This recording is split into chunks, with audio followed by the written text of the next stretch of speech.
ઉત્તરાખંડના રુદ્રપ્રયાગ બદ્રીનાથ હાઈવે પર આવેલા ઘોલથેર વિસ્તારમાં એક ભયાનક માર્ગ અકસ્માત થયો છે. મળતી માહિતી મુજબ મુસાફરોથી ભરેલો 18 સીટર ટેમ્પો ટ્રાવેલર રુદ્રપ્રયાગથી ઉપર ચડી રહ્યો હતો ત્યારે અચાનક ડ્રાઈવરનું વાહન પરથી નિયંત્રણ જતું રહ્યું અને વાહન સીધું અલકનંદા નદીમાં જઈ પડ્યું. આ દુર્ઘટનાને પગલે તાત્કાલિક બચાવ અને રાહત કામગીરી હાથ ધરવામાં આવી હતી. ઘટનાને પગલે અગસ્ત્ય મુનિ, રતુડા અને ગોચર પોલીસ સ્ટેશનોમાંથી પોલીસ દળો તથા એસડીઆરએફની ટીમો તાત્કાલિક ઘટના સ્થળે પહોંચી હતી. સ્થાનિક વહીવટીતંત્ર પણ ઘટના સ્થળે પહોંચી રાહત કામગીરીમાં જોડાઈ ગયું.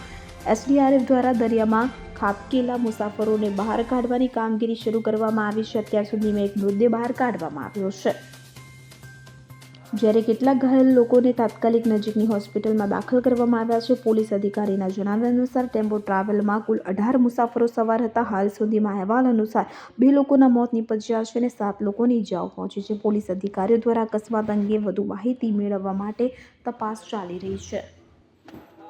Bureau report CN24 news. હવે જુઓ દેશ દુનિયાની તમામ ખબરો તમારી આંગળીના ટેરવે. ઉઠાવો મોબાઈલ અને Google Play Store પરથી ડાઉનલોડ કરો અમારી CN24 ન્યૂઝ મોબાઈલ એપ.